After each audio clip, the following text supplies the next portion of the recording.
આજે આપણે જોવાના છીએ બક્સરનું યુદ્ધ અને પ્લાસીના યુદ્ધ વિશે કે પ્લાસીના યુદ્ધ પછી અંગ્રેજો દ્વારા ધીમે ધીમે કેવી રીતે વ્યાપાર કરવાની શરૂઆત અને સત્તામાં વધારો કરવામાં આવ્યો.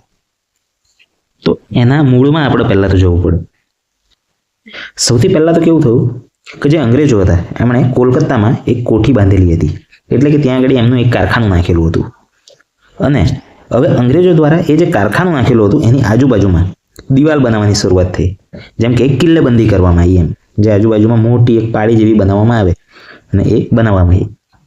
પણ પછી લોકલ જે નવાબ કે રાજા હોય એને થોડી ગમે કે ભાઈ તમે પોતાની જે કોઈ કારખાનું છે એની આજુબાજુમાં કિલ્લેબંધી કરી લો, પછી અંદર તમે શું કામ કરતા હોય તે કેવી રીતે ખબર પડે. એ ટાઈમે બંગાળના જે નવાબ હતા એ સિરાજઉદ્દૌલા હતા અને એમણે એ કિલ્લેબંધી તોડી પાડી.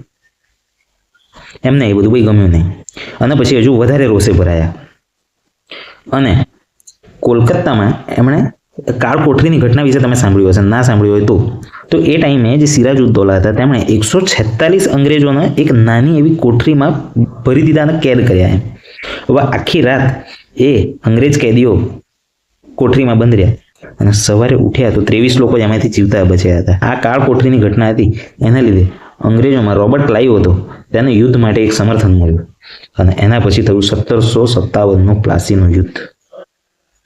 પ્લાસીનું યુદ્ધ થવા માટે આ બધા કારણો જવાબદાર હતા. હવે પ્લાસીના યુદ્ધ માટેની એક્ઝેક્ટ તારીખ બી પૂછાઈ જતી હોય છે ઘણીવાર, તો એ જરાક આપણે રટ્ટાફિકેશન કરી લેવાનું. 23 જૂન 1757. પછી આગળ આપણે જોઈએ તો અંગ્રેજો તરફથી રોબર્ટ ક્લાઇવે બીડું હાથમાં લીધેલું અને બંગાળના નવાબ હતા સિરાજઉદ્દૌલા અને એમનો એક સેનાપતિ હતો મીર જાફર. હવે અહીંયાથી બંગાળ તરફથી તો સેના હતી પણ સામે હતો રોબર્ટ ક્લાઇવ, અને જે રોબર્ટ ક્લાઇવ હતો એણે આ જે સેનાપતિ મીર જાફર હતો એને ખરીદી લીધો હતો અને એને લાલચ આપી હતી કે તું ભાઈ જો યુદ્ધમાં મારી મદદ કરીશ તો ભવિષ્યમાં બંગાળનો નવાબ હું તને બતાવીશ. અને બસ આ રીતે નજીકના માણસોની ગદ્દારીના કારણે સિરાજઉદ્દૌલા એ યુદ્ધમાં હારી ગયો અને રોબર્ટ ક્લાઇવ એટલે કે અંગ્રેજો એમાં જીતી ગયા. ભારતમાં અંગ્રેજોની કંપની શાસનની શરૂઆત થઈ. મીર જાફર હવે બંગાળનો નવાબ હતો એટલે મીર જાફરે 24 પરગણાની જે જાગીર હતી તે અંગ્રેજોને આપી. હવે 24 પરગણાની જાગીર એટલે શું? 24 ક્ષેત્રોમાં કર ઉઘરાવવાની સત્તા. પર્ટિક્યુલર આપણે મગજમાં રાખીએ, માની લો 24 ગામ છે, એ અલગ અલગ ગામમાં કર ઉઘરાવતા હોય તો એ 24 ગામમાં શાસન કોણ કરશે? તો શાસન ત્યાં આગળ કરશે મીર જાફર જ. વહીવટ કોણ કરશે? તો એ બી મીર જાફર. પણ ત્યાંથી કર ઉઘરાવવાની સત્તા કોને રહેશે? અંગ્રેજોનો. એટલે ત્યાં આગળ કંઈક આ પ્રકારે રાજનીતિ રમાઈ. હવે જે મીર જાફર હતો એનો બંગાળનો નવાબ તો એ ટાઈમે બનાવવામાં આવેલો, પણ અંગ્રેજોને ભાઈ બહુ મજા ના આવી. એટલે એના પછી એવું થયું કે એનો જ એક જમાઈ હતો મીર કાસિમ, એને એ લોકોએ બંગાળનો નવાબ બનાવ્યો. પણ થોડોક ટાઈમ મીર કાસિમ રહ્યો પછી અંગ્રેજોને પાછી ના મજા આવી એટલે એમણે એને ઉઠલાઈ દીધો અને ફરીથી મીર જાફરને બંગાળનો નવાબ બનાવ્યો. એટલે આ બધું થયું એટલે હવે માણસને મજા આવે નહીં, સત્તા હાથમાંથી જતી રહે એટલે કોઈને પણ સ્વાભાવિક છે કે ના મજા આવે. મીર કાસિમભાઈનો ગુસ્સો આવ્યો અને એ ગુસ્સાના કારણે જ હવે થયું બક્સરનું યુદ્ધ. બક્સરના યુદ્ધમાં મીર કાસિમ હતો એનું મગજ હવે ખરાબ થઈ ગયું એટલે એણે એ ટાઈમના દિલ્હીમાં એક મુખ્ય રાજા હોય, જેમ આપણે અત્યારે રાષ્ટ્રપતિ કે વડાપ્રધાન છે એ રીતે દિલ્હીમાં એ ટાઈમે મુઘલ શાસક હતો શાહ આલમ દ્વિતીય અને અવધ જે હતું ત્યાંના નવાબ હતા શુજાઉદ્દૌલા. આ બંનેની મદદ લીધી કોણે? મીર કાસિમભાઈએ. અને યુદ્ધ છેડ્યું અંગ્રેજોની સામે. અંગ્રેજોની વતી એ ટાઈમે કોણ લડેલું? તો હેક્ટર મુનરો વર્સિસ આ 3 રાજા લડેલા અને જેની અંદર કૂટનીતિ થઈ. અંગ્રેજો જીતી ગયા. શાહ આલમ દ્વિતીય દિલ્હીનો શાસક બી હારી ગયો, શુજાઉદ્દૌલા અવધનો નવાબ બી હારી ગયો અને મીર કાસિમ પણ હારી ગયો અને હેક્ટર મુનરો ભાઈ એ ટાઈમે જીતી ગયા. હવે યુદ્ધ તો જીતી ગયા એટલે હવે અલગ અલગ સંધિઓ તમારે યાદ રાખવાની થાય. સંધિ એટલે શું?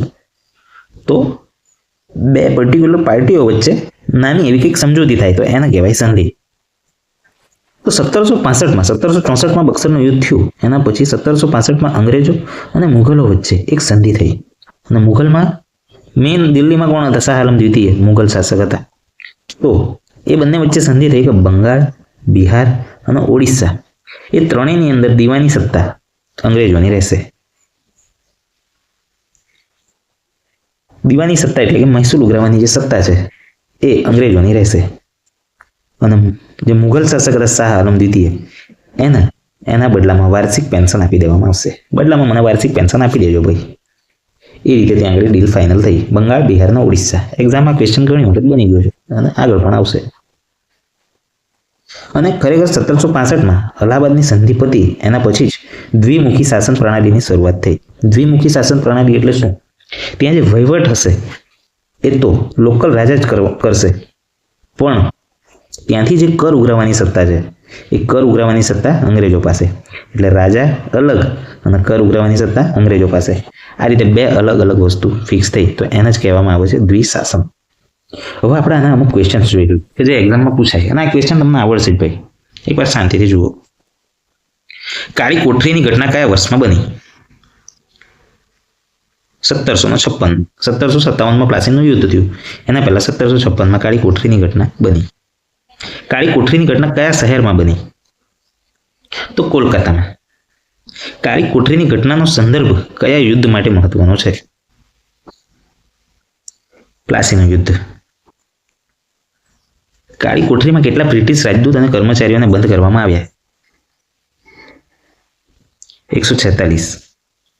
કાળી કોઠરી ઘટનામાં લગભગ કેટલા બ્રિટિશર બચ્યા? 23.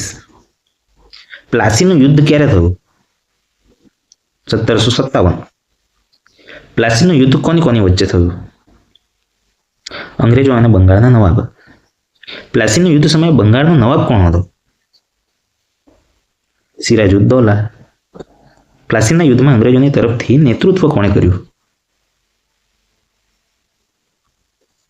Robert Clive.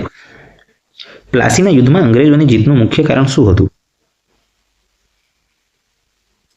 મીર જાફરની ગદ્દારી. પોતાના જ ખદડા નીકળ્યા ભાઈ, બાકી આવું ધોગો ન થાય.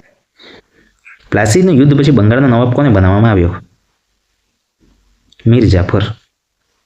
બક્સરનું યુદ્ધ ક્યારે થયું? 1764. બક્સર યુદ્ધમાં અંગ્રેજોની સામે કોણ લડ્યા હતા? શાહ આલમ દ્વિતીય અને મીર કાસિમ અને સુજા-ઉદ-દૌલા. આ 3 જણ.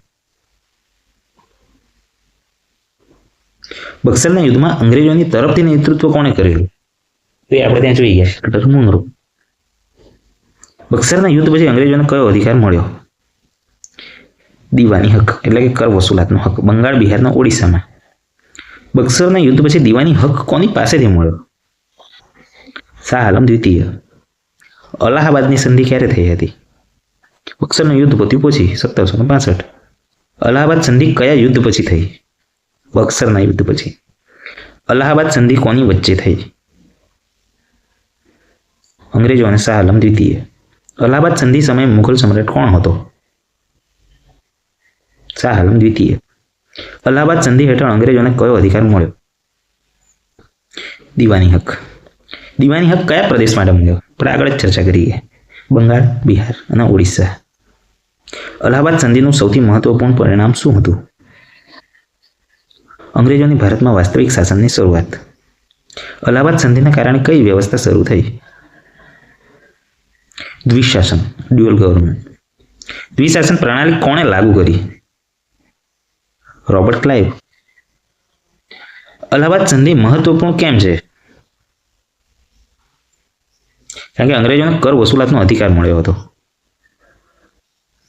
બસ, તો આજના વિડીયોમાં આટલું છે. આ જ પ્રકારે બીજા વિડીયો જો તમને જોતા હોય તો કોમેન્ટમાં જણાવજો. વિડીયોને એક લાઇક કરજો અને ચેનલને સબસ્ક્રાઇબ કરજો, જેથી મારું મોટિવેશન પણ બન્યું રહે. Thank you.